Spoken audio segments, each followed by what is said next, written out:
not miss that, not one bit. And so, for whatever reason, it was put on my heart this morning in church that guys are out there that are struggling right now. And we allow it sometimes, not sometimes, we likely allow it to affect us far too much, that we allow it to put us into a pit, almost sometimes in a pit of despair, and we can't let ourselves do that. So I want to encourage some of you guys that are in that boat right now. And if you happen to be able um, to chime in, if anybody can hear me, hopefully my sound's okay. I did do some audio tests to make sure earlier, so hopefully my audio is a-okay. But like I said, I wanted to cover this topic because I believe it's so important. I'm going to leave this up for a while so that people can dive in and maybe pull one or two things from it in the future. But before I jump in, what have I been doing, man? This last week, I've been doing these mic'd up practices, which are just so cool to seeing these guys that are really good football coaches, watching them practice, man. And like I said, and when you watch them practice, you go, okay, it's not a surprise that they've been good for a really long time. So that has been really cool. Last week, I went to Prospect High School in Mount Prospect, Illinois. And then I went to Cary Grove High School in Cary, Illinois. And they were the defending state champs. Hear you loud and clear. Thank you, Ben, for commenting there. Appreciate that. And this week, I'm heading down to Scott County High School in Georgetown, Kentucky, with the McKees, Daddy McKee, and his boy Clay. So I love listening to those guys. That's going to be a great mic'd up practice. And then up to Clarksville, Indiana, which is right there next to Louisville, right across the river, to Daniel McDonald. And we're going to chat. We're going to mic him up, and he's got a really good football team there. Our Lady of Providence High School there in Clarksville, Indiana. So those are my two mic'd ups coming up. But let's dive into the topic, man. I want to do this topic justice. And like I said, although I don't expect a crowd tonight or very many people, I think it's a very important topic to cover. And I think that there are probably going to be some people that will want to check this out, that find themselves in this situation where your team, they're not doing very well. And you might be in a situation where, yeah, my team's bad. Or, man, we have lost so many close games. But whatever the situation, it affects you down to your very core. And that is the problem here. And so if you find yourself in that situation, I want to just cover some things that I think are important to know. And I've learned these things from a 23-year career, and almost every single one of these things that I've learned are because I did it wrong at one point. I screwed it up. And it wasn't good for me. It wasn't good for my family. It wasn't good for the kids I was coaching. I screwed it up. And so just an opportunity for you guys to learn from my mistakes, and maybe you can take something to help your program. Because for as many teams that are out there right now that are sitting undefeated, 6-0, and are having great seasons, 5-1, there's just as many that are 1-5 or 0-6 or whatever it is in your state, that how many games you've played. And so those guys that get to be the hero on the other side, there's others of us on that side of struggles where we're questioning things, and people are questioning us, and it can really weigh on you. So let's dive in, man. First of all, when you find yourself in a situation where you're bad, or maybe you don't consider yourself bad, but the record says you're bad, the first thing I recommend is do not change. And it brings me back to, in 2018, I was in Fayette, Missouri with a Hall of Fame coach, Roger Van de Zan. And he did two presentations, and one of them was on turning around with the double wing, and another one was on his program philosophy. And he said a line that I've used ever since 2018. And he said, we work hard to make sure we do proactive coaching and not reactive coaching.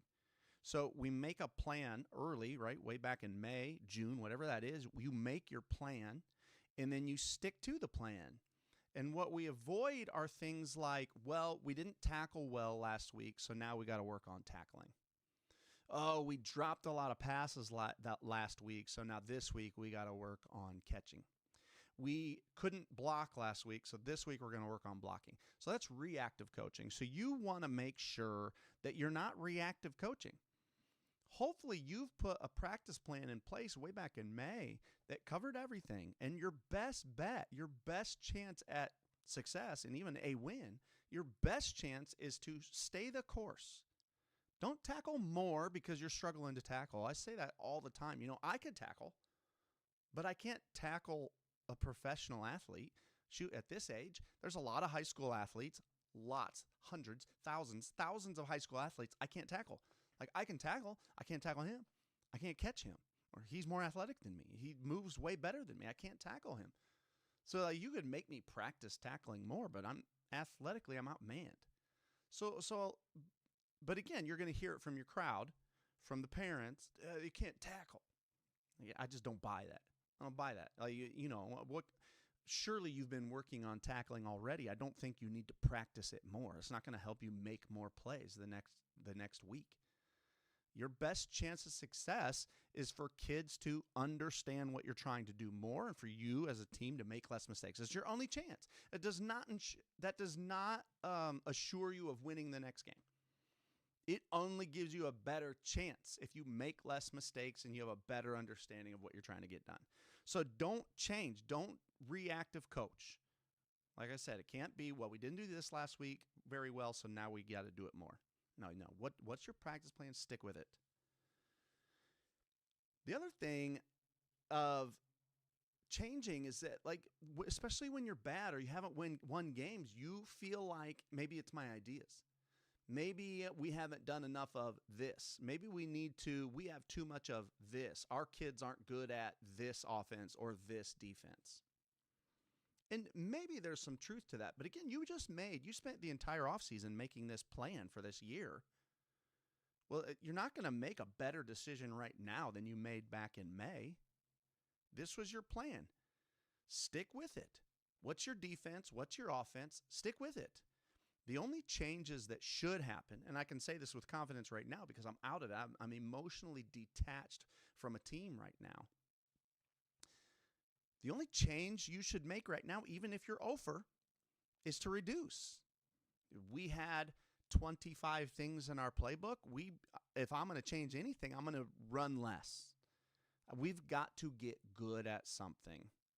So if your base offense, if you are a generic, let's say 2x2, 3x1 team, you run a lot of 10 personnel, you don't play with a tight end or a fullback, and you throw it quite a bit. The reality is your best, what is your main run play? Is it just inside zone? Is it simple? It's inside zone, or is it power, or is it counter tray? I mean, you're probably over because you're not running the ball real well, or we don't understand how to pick up things when they change defenses. And when we don't run the ball well, we resort to jumping into the air, throwing it too much, too fast, and it takes a small gap and it makes it a big gap. So now not only are we losing, but we're losing by 40. We're losing by 60 because we're trying so hard to close the gap by these big plays that we're not capable of doing. And so just in my experience in teams that I've coached when we weren't very good, I've had teams that weren't very good that got worse because I was just trying to find like this magic bullet. I remember one year, it was 2018. It was 1 year I coached 8-man football. I was helping start the program at the local Christian school. And I was so desperate for us to play better football. And nothing but, new football players, very few kids. I remember 1 week I actually tried to install like this no huddle system in 1 week.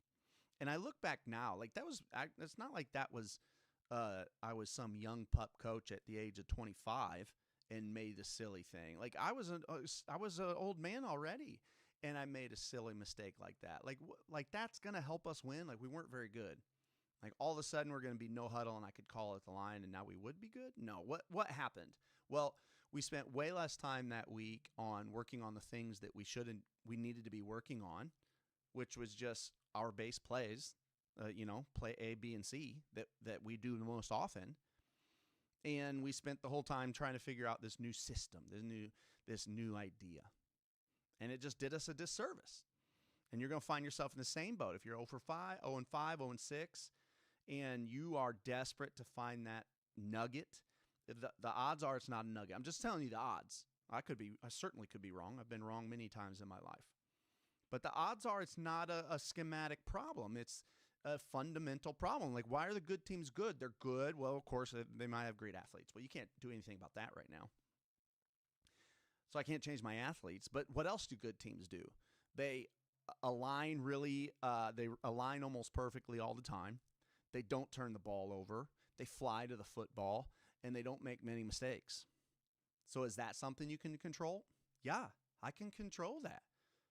So instead of thinking about what I can change, I need to think, how do I keep things the same? How do I reduce? The best bad year I ever had, we weren't very good. We went 2-7 on the year, but I was so stubborn that year, and that's when I learned. I was so stubborn. I said, the reality is we were a wing T team. Most people know that I'm a wing T guy. It was like week 6, week 7. We had won one game, maybe 2, and I knew there were no winnable games left on the schedule. It was 3 of the best teams in our league. And instead of changing or thinking of new ideas or finding new things, man, we sit there and we just said, we can't run trap. We haven't been able to run trap all year. So, you can't be a wing T team and not be good at trap. And so we worked on it. And by working on it, instead of installing a new play, it was like, we spent time, more trap calls were in there. How are we going to adjust? What if they blitz it? What are we missing? We work on our pulls and work on the back block and communicate and blocking it versus different fronts. Those are ways to work on what you do as a base. And I cannot recommend that enough. Your 8-man D-line coach should have talked you out of it. Man, amen to that. My wife, she should have told me that year, hey, you can't be changing in week 5, Nate. If she'd have known anything, she would have stopped me. And that's one of the problems that year of coaching, pretty much mostly by myself, with a couple guys that were nice guys that were there to help me. I didn't have anybody to talk me out of bad ideas. So don't change anything. All right, so I'm pretty well through don't change. Just get better at what you do. You're not going to come up with some brilliant idea now that you couldn't have come up with back in May. Good schemes are good schemes. You're not going to invent something new. Do what you do and do it well. And think about this. This is the last thing I'll say before we move on to number 2, is if you look at your offense and you look at it, you're like, okay, we're not any good. We're really struggling. How much of this was like me trying something new? Because I've had a couple years like that where I tried a new offensive system or this little tweak to it was really me. It wasn't like there's not another good program out there doing it like this. Like I thought it's kind of a tweak. It's like what they do, but this. How many of those things are in your system and you're struggling? Because again, I've been in that situation. Well, those things I would cut. If it was your idea, my stream's not interrupted for everyone here. Because I see one of these streams kind of pause. But let's move on to number 2, man. So that's my don't change. If you have any thoughts, chime in there in the chat. Am I way off? I wouldn't change. The only time I would consider an offensive or defensive change is if you look at your schedule. It's week 6. There's 3 left. You look at your schedule and you go, there are no winnable games left. And I know for a fact I want to go away from this new idea system I had. It was an idea I had. I wanted to try it. I know for a fact our program is going to go to fill in the blank scheme that already exists. For lack of a better term right now, I'll just say, hey, I had this great idea. The heck with that. We're going to be that plain I formation team we've always been, right? And even then, I wouldn't change everything back into that. You would just go, what pieces of this puzzle are adjustable to prepare us for next year's scheme? Is it the alignment of a back? Is it the name of a scheme? Is it blocking power or the way it's originally supposed to be blocked instead of this new idea you had? I would consider changes like that. It's like a backwards change. Like I said, retreating changes. Coach Gardner says the only way to go from bad to better or good to great is to do the simple better. Amen. Amen, brother. And the reality is you can get better at these things. You better. And I've had a few seasons that were really successful, really good football teams. And when I look at those really good football teams I had, those were the years, well, of course, I had a good staff and good guys around me, and we were stubborn enough where we all believed in the system enough to say, you know what, it's week 9. Instead of coming up with something new and brilliant, let's just get better. Let's get better at what we do. And sure enough, come week 9, week 10, week 11, you're hard to beat. And that's all you can do. Try to make yourself a little better at football. All right, let's move on to number 2, man. Number 2, which is so important, don't blame. You're in pain right now. When your team is 1-5, 1-6, 0-6, 0-7, you are in pain and you're embarrassed. And it is so easy to say things like, and I'm just going to say things that I've heard my whole career. These kids aren't this, that, or the other. Our kids just aren't tough. We just don't have leadership. We just don't have blank. Our kids just have no heart. You got to fight it. And again, I say these things because I've made all of these mistakes. We just have no athletes. I've made all these mistakes. So avoid it. You got to wear it, man. You're the captain of the ship. Wear it. We're not any good. I have failed this year. Wear it and own it for your kids. Wear it and own it for your staff. I've got to be better. And although you're in pain, right? You're the captain of the ship. The ship is out to sea and your ship is sinking. It's still your ship. Like, you cannot take the lifeboat, the only lifeboat, and leave everyone else out to sea to sink. You can't do that. You know that you wouldn't do that. You wouldn't leave them all out there. Like, you would go down with the ship. So go down with the ship and lead it. I'm the captain of this ship. I'm not throwing anyone under the bus. I need to be better. I failed this year. There's some things we can do better, and I'm going to find it. I'm not going to give up. I'm going to find the things we can do better, and we're going to do them better. And now that you're wearing it, and you're not blaming anyone, and you're not letting anyone else take the blame, and you're going to take all the harsh comments from behind in the bleachers, now that you're wearing it, now you work on making sure that everyone enjoys football. Right? I mean, yeah, it's a bad year. I'm going to be better. I don't want anyone else to suffer. You guys let me wear this pain. And you know that you will be okay. Like, I want you to enjoy football. I want you to know that there's so many more important things than whether or not we won or lost. But you better believe I'm going to work my tail off to make sure that we don't do this again. What can we learn from this? And the reality is you can learn a ton from it. Like, you know, we go through really, really hard hardships as adults. You know, people go through hardships, but they change us. They affect us. They cause us, the feelings that we have and the pain that we're in affects us and refines us. In a losing season, man, no wins, one win, it will refine you. Coach Gardner says, injuries change things during the season. Yes, if your plan cannot be executed because of injuries, then you have to take corrective measures. And Albaugh says, how about if you think a position change for one or two guys is important? He says at those things if you are 7-1, asking for a friend. And you say those things. I mean, I wouldn't change positions.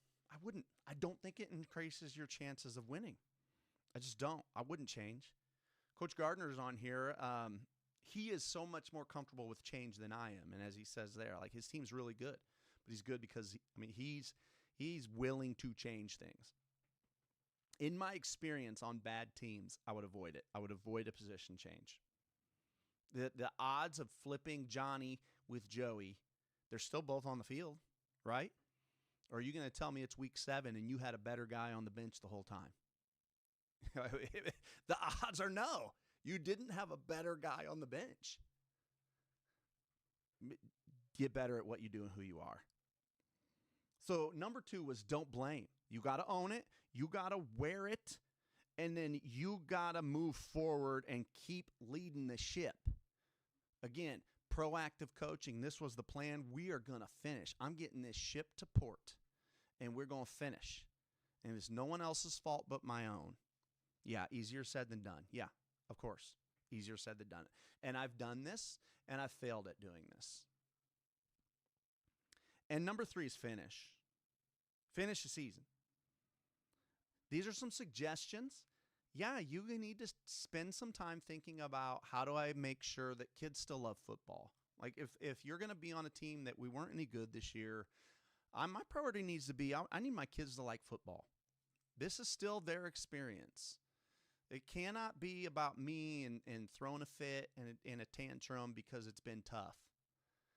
I can't spend the last 3 weeks trying to make them tough because I think they're not. I can't spend the last 3 weeks trying to make them care if I feel like they don't care. Oh, man, you need to chill out and stay the course, business as usual, and smile and enjoy life. And you need to see them, and they need to see you enjoying life. And make sure they enjoy football. So some suggestions for that, probably shorten practice a little bit. There's 3 weeks left. You're not any good. Shorten practice, do what you do, focus on the fundamentals, and get out of there. Now, I wouldn't go from we used to go 3:30 to 6 p.m., but now we're horrible, so we go 3:30 to 4:15. Well, that's just quitting. So don't quit, right? There's a difference between shortening things and quitting. I would do something like our segments. Like for me, our segments in practice were always 7 minutes. So if my practice there used to be 7 minutes. Well, we have a habit anyway as the season goes on, they decrease. Like they'll go down to like 5 minutes. So we used to get out at 6, and now we get out, like we could get out as early as 5:15. And we're going to get our work in because we want to use this time to show kids that there's a right way to do things. And that's what I want. I want the kids to know that. I want the kids to know there's a right way to do things, and you finish the race. But, man, I need to smile. I need them to smile. I need to enjoy football a little bit. So, yeah, I probably need to chew less tail. It don't matter how tough you are. Right now it's about are we pursuing excellence? That just came to my mind. Yes. Right now, are we pursuing excellence? Keep pursuing excellence and stop worrying about whether or not you're any good at this. Have some fun. Play a silly game at the end. I don't know. Get out the SpaghettiOs and have an eating competition. But, yeah, you got to smile a little bit. Make sure that this experience is good for them. And this one came from Dom Pasolano, who's down in Texas now, but was a head football coach up in the Chicago Burbs for a while and spoke for us once upon a time. He reached out to me when I said I was going to speak about this today, and just had some suggestions that I thought were really good, and I liked them. And one of them, it's you're emotional. Don't make any decisions yet, like I'm done or I'm going to be done. That's a mistake I made. Make decisions way too soon because I wasn't tough enough to lose. You have to be tough enough to lose if you're going to take this job on. And so Dom Pasolano had a couple good suggestions. Give it till after break before you make any decisions. Another suggestion he had here, which I really liked, was fight the urge to start playing younger kids, right? Because, again, I liken that to the same thing as now practice ends at 4:15. Like, you're just quitting. You're just giving up. Like, if you just – and I know for a fact people will disagree with me on this because I hear it a lot. That's like, play the younger kids, and some people think it's time to look to the future. And I think – it's my opinion – I think that looking to the future is the wrong thing to do publicly. And sitting your seniors to play a sophomore only because you know that the sophomore's coming back and the senior's not, like, that is making a public statement. We're done this year. Don't do that. Again, that's my opinion. I could be wrong. I feel strongly that I'm not. Don't give up on the kids, man. These are your guys. Your guys are your guys. The younger kids got next year. We got 3 weeks left this year. We're going to use all 3 weeks because that kid who's been in the program for 4 years, yeah, he deserves that. Absolutely, he deserves that. And I didn't realize this probably till about the last, I coached for 23 years, and I didn't realize this one till probably the last, let's say 2015 or so. I started to realize that it wasn't my program. I was a servant to the program. Like, I was in a position to lead this program for now.